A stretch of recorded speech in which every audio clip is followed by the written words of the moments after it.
Hello everyone, अस्सलाम वालेकुम। मेरा नाम है मुज़म्मिल अब्बास। अच्छा जी, हम आपके जेएसटी की तैयारी में लगे हुए थे और जेएसटी के लिए हमारा ये तकरीबन आखिरी 2 लेक्चर्स हैं और हमारे टॉपिक्स जो हैं उनमें एक आईसीटी इन क्लासरूम्स का टॉपिक है और एक हमारा प्रोजेक्ट बेस्ड लर्निंग का टॉपिक है। फॉर्चुनेटली मैं समझता हूँ कि उसने बेहतर किया कि इन दोनों टॉपिक्स को एंड पे रखा है, क्योंकि ये थोड़े से बोरिंग और ड्राई लेक्चर्स हैं, लेकिन ये वो सारी चीज़ें हैं जो आप अपनी डेली लाइफ के अंदर इनसे इनको ल्यूरेज करते हैं, इनसे फ़ायदा उठाते हैं। तो हम इनके जो कुछ बेसिक सी अंडरस्टैंडिंग है वो करेंगे और इसमें से मेरा ख्याल है कि फॉर एग्ज़ाम्पल अगर आपका 20 मार्क्स का पेपर है तो इसमें से हार्डली 1 या 2 क्वेश्चन इस आईसीटी वाले टॉपिक में से वो पूछेगा। बाकी ये आईसीटी का आपका जितना भी आईसीटी का टॉपिक है या आईसीटी का कीवर्ड है, it is related to computer या फाउंडेशनल कंप्यूटर, जो आप इसी जेएसटी के सिलेबस के किसी दूसरे कोर्स में पढ़ रहे होंगे। मतलब वहाँ पे आप पढ़ेंगे। अगर हम बात करें तो let's start.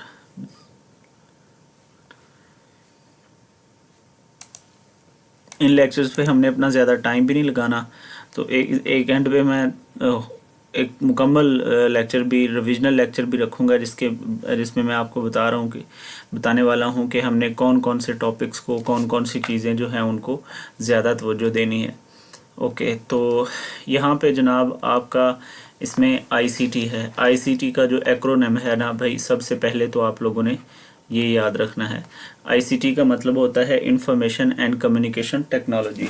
Information and communication technology, एक तो आप लोगों ने ये लाजमी एक्रोनिम याद रखना है। ये पेपर पॉइंट ऑफ व्यू से ज़्यादा इंपॉर्टेंट है। डायरेक्टली वो इसका एक्रोनिम आपसे पूछ सकता है और वो पहले पूछता भी रहता है, ठीक है। तो एक तो आप डायरेक्टली इसका जो आईसीटी का एक्रोनिम है वो याद रखेंगे। अच्छा, इसके बाद आईसीटी इन क्लासरूम्स, इसमें हम पढ़ेंगे कि हम इंफॉर्मेशन कम्युनिकेशन टेक्नोलॉजी से क्या मुराद है। देखिए, टेक्नोलॉजी क्या होती है। Technology is a scientific use of things, scientific use of machines कह लें, साइंटिफिक यूज़ ऑफ मशीन्स या साइंटिफिक यूज़ ऑफ टूल्स, ठीक है। मतलब जब हम साइंटिफिक यूज़ क्या होता है, scientific use is again something technical, कि मतलब आप किस स्किल को इस्तेमाल करके कौन सा काम कितनी जल्दी करते हैं, इसको हम साइंटिफिक कहते हैं, टेक्निकल कहते हैं। अब आईसीटी के अंदर मैंने पहले बताया कि एक तो आपने इसका एक्रोनिम पढ़ना है, सबसे इम्पॉर्टेंट। दूसरा, आईसीटी के अंदर आती है इंफॉर्मेशन टेक्नोलॉजी। अब इंफॉर्मेशन टेक्नोलॉजी से मुराद होता है, अब मतलब अगर लेमैन वर्ड्स में लें, आम लैंग्वेज में लें, तो इसका मतलब होता है कंप्यूटर या फंडामेंटल्स ऑफ कंप्यूटर।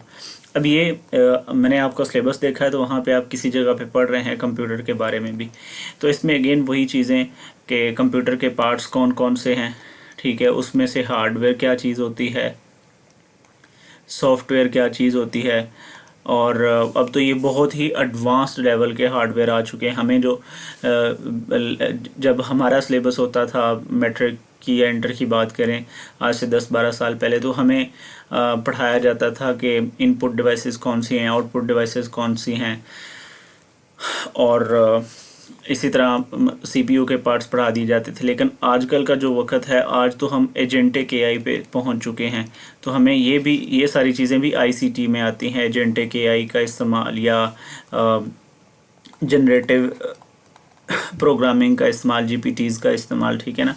ये टूल्स भी आईसीटी के अंदर ही आते हैं और हम इनको किस तरह से अपने क्लासरूम के अंदर इंटीग्रेट करते हैं। बेसिकली यहाँ पे जो सही कॉन्सेप्ट है वो इंटीग्रेशन है इनकी, कि हमने इन कॉन्सेप्ट्स को किस तरह से अपने क्लासरूम में इंटीग्रेट करना है। इंटीग्रेट का मतलब कि हमने किस तरह से इस्तेमाल करना है।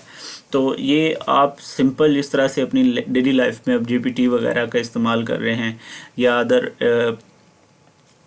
एआई टूल्स का इस्तेमाल कर रहे हैं, तो बिल्कुल वही यूज़ है। तो हम पहले पढ़ेंगे कि टूल्स कौन कौन से हैं और 21st सेंचुरी की जो पैडागोजी है वो किस तरह से इवॉल्व हो रही है।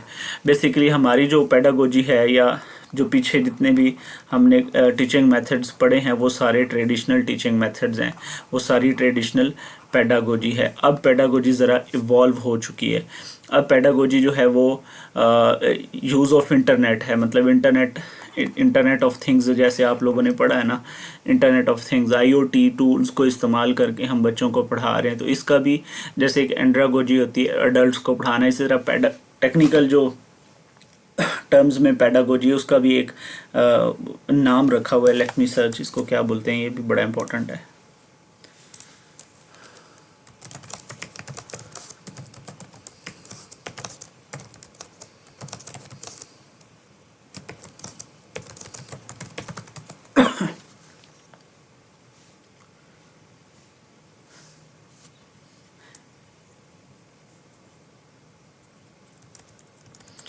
खैर, तो इसे हम जब हम आईटी टूल्स को इस्तेमाल करते हैं अपनी क्लासरूम्स के अंदर या आईटी टूल्स के ज़रिए पढ़ाते हैं, तो इसे डिजिटल टेक्नोलॉजी का नाम भी देते हैं, इसे फ्लिप्ड लर्निंग का भी नाम देते हैं। असल में इसको ना फ्लिप्ड लर्निंग भी कहा जाता है। फ्लिप्ड लर्निंग जो होती है, या ब्लेंडेड लर्निंग भी इसे कहा जाता है, ब्लेंडेड टीचिंग भी इसे कहा जाता है। ब्लेंडेड टीचिंग, फ्लिप्ड लर्निंग, ये वो वाले कॉन्सेप्ट हैं जिनमें आप टेक्नोलॉजी को अपने क्लासरूम के साथ इंटीग्रेट करते हैं। ब्लेंडेड लर्निंग में तो होता है ना, ऑनलाइन टीचिंग वगैरह को बोला जाता है, या इसका जो कॉमन नेम है वो डिजिटल पेडागोजी भी है। मतलब आप आईटी के टूल्स को इस्तेमाल करके पढ़ा रहे होते हैं। तो बेसिक डेफिनेशन से शुरू करते हैं।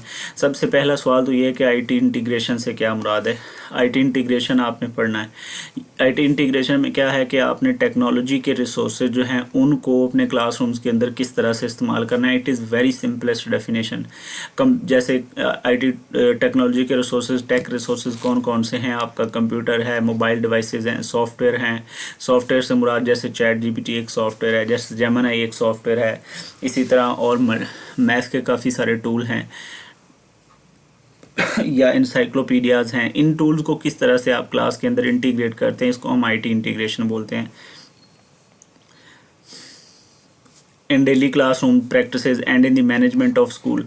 अब आपने देखा होगा कि स्कूल मैनेजमेंट के लिए मुकम्मल तौर पे हमने डेटाबेस बनाए हुए हैं, ठीक है, डेटाबेस या लर्निंग मैनेजमेंट सिस्टम्स बनाए हुए हैं जिसके अंदर पूरी प्रोफाइलिंग बच्चे की हुई होती है, टीचर की प्रोफाइलिंग हुई होती है। मतलब सारा मैनुअल काम से शिफ्ट करके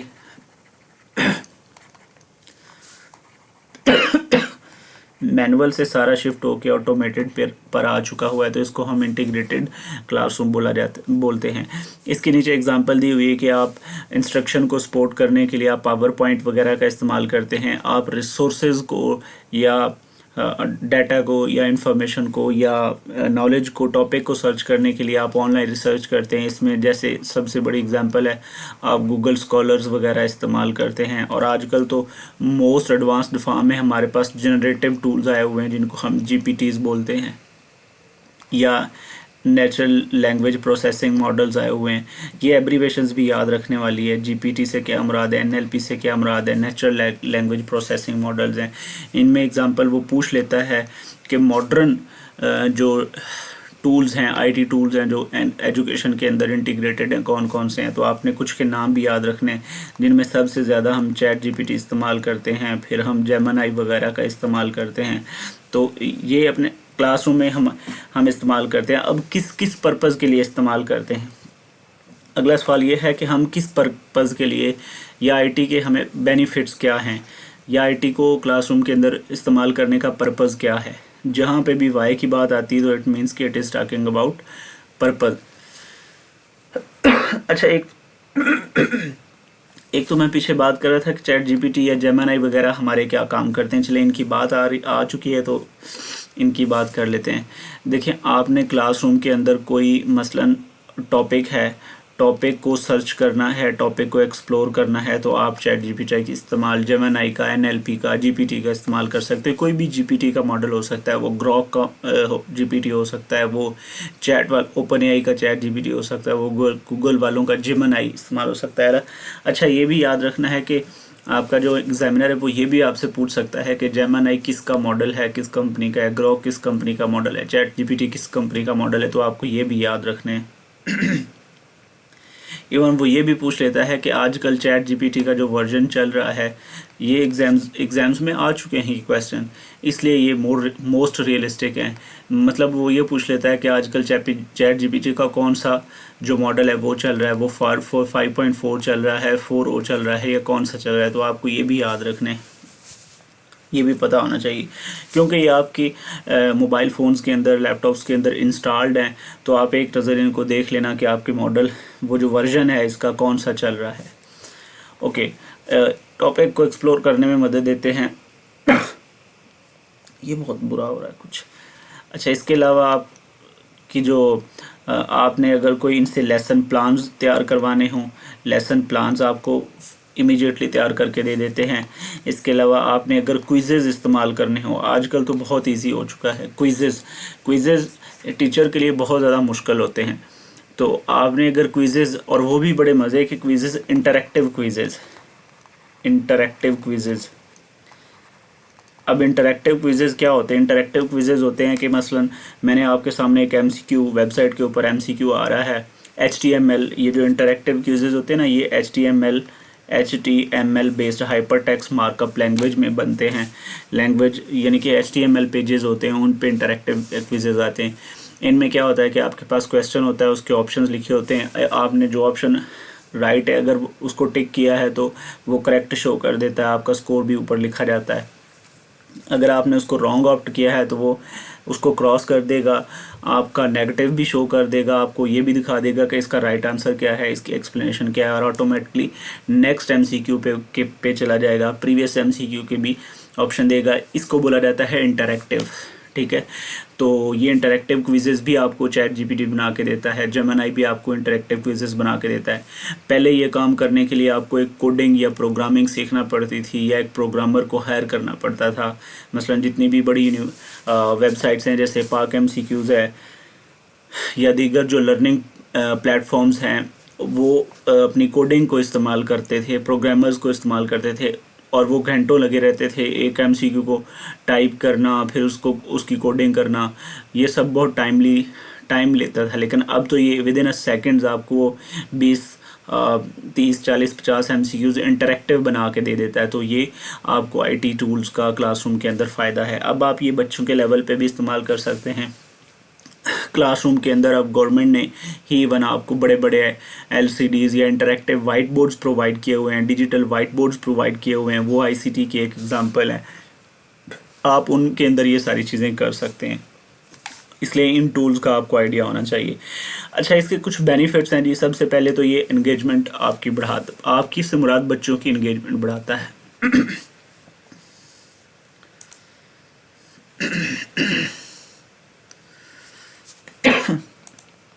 सबसे बड़ा एडवांटेज क्या है जनाब जी इन टूल्स का? ये आपकी इंगेजमेंट बढ़ाता है। इंगेजमेंट से क्या मुराद होता है? मसलन एक बच्चा है, उसके सामने LCD अगर लगी हुई है, वो उसके ऊपर कोई वीडियो देख रहा है, कोई एनिमेशन देख रहा है, तो वो इंगेज्ड होगा, वो अपनी सारी मेंटल एनर्जीज़ को, अपने विजन को वहाँ पे लगाएगा LCD के ऊपर, ठीक है। देखें, अगर आप टॉपिक पढ़ा रहे हैं, खाली आप पढ़ा रहे हैं, कोई विजुलाइजेशन नहीं, बच्चे को काम करना पड़ रहा है विजुलाइजेशन बनाने में, और अगर उसके सामने विजुलाइजेशन या इमेजेस आ रही हैं तो वो लर्निंग ज़्यादा इफ़ेक्टिव हो जाएगी, बजाय कि आप खाली सिर्फ उसको आवाज़ आपकी सुनाई दे रही है या वाइट बोर्ड के ऊपर आप अल्फाज लिख रहे हैं।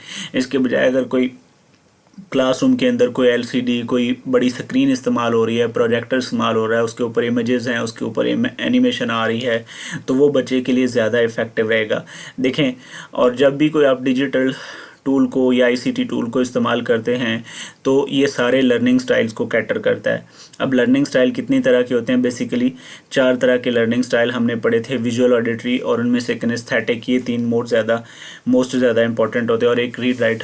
ये 4 हमने पढ़े थे। वैक मॉडल अगर आपको याद हो, जो सबसे पहला हमारा टॉपिक है, तो वहाँ पर ये चीज़ें बच्चों को दिखा भी रहा होता है, देखने वालों की नीड पूरी हो जाती है, बच्चे सुन रहे होते हैं, ऑडिटरी लर्नर की नीड पूरी होती है। किनेस्थेटिक लर्निंग, जब वो होता हुआ चीज़ों को देखते हैं तो किनेस्थेटिक लर्नर्स की भी नीड पूरी हो जाती है।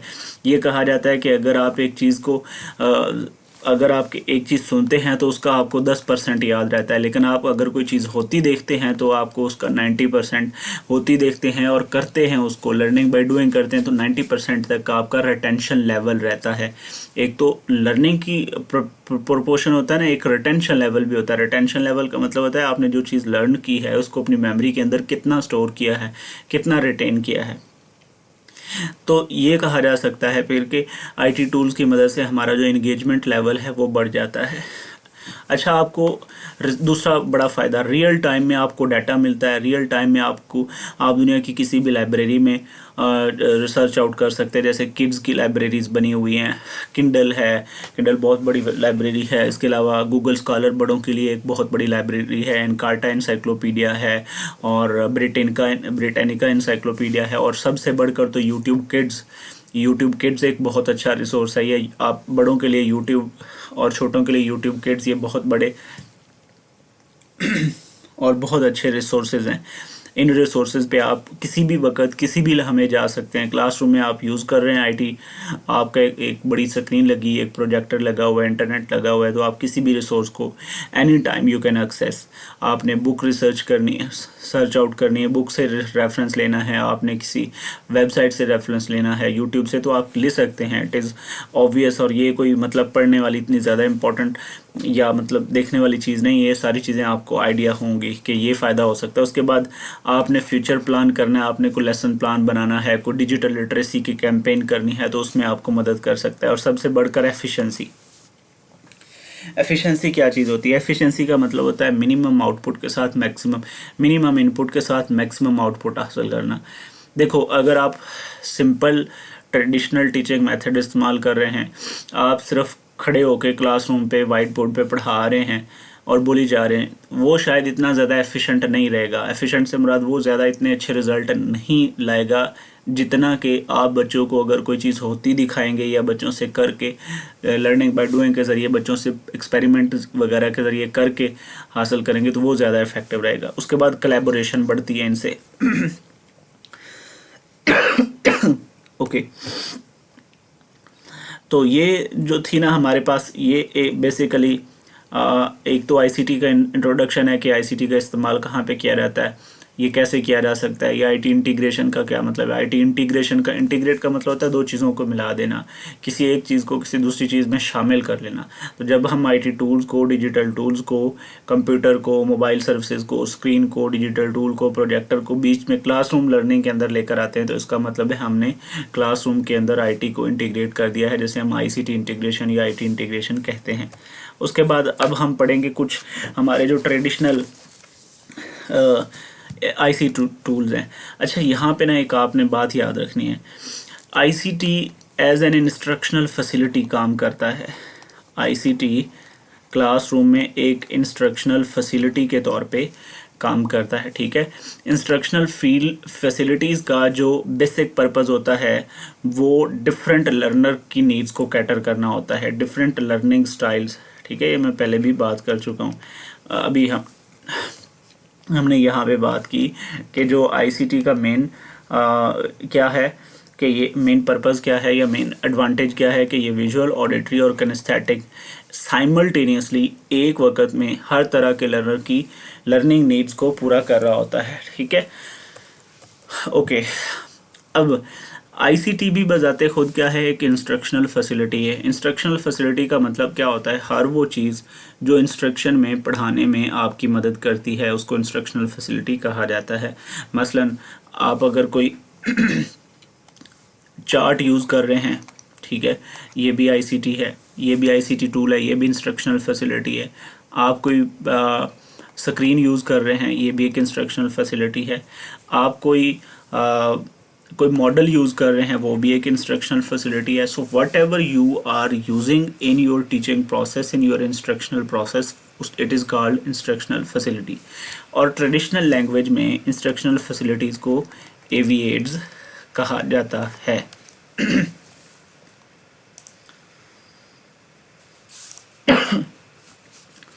एवीएड्स कहा जाता है। अब जो AV एड्स है ना, इनको हम ना बेसिकली दो हिस्सों में डिवाइड करते हैं, या इंस्ट्रक्शनल फैसिलिटीज़ को दो हिस्सों में डिवाइड करते हैं।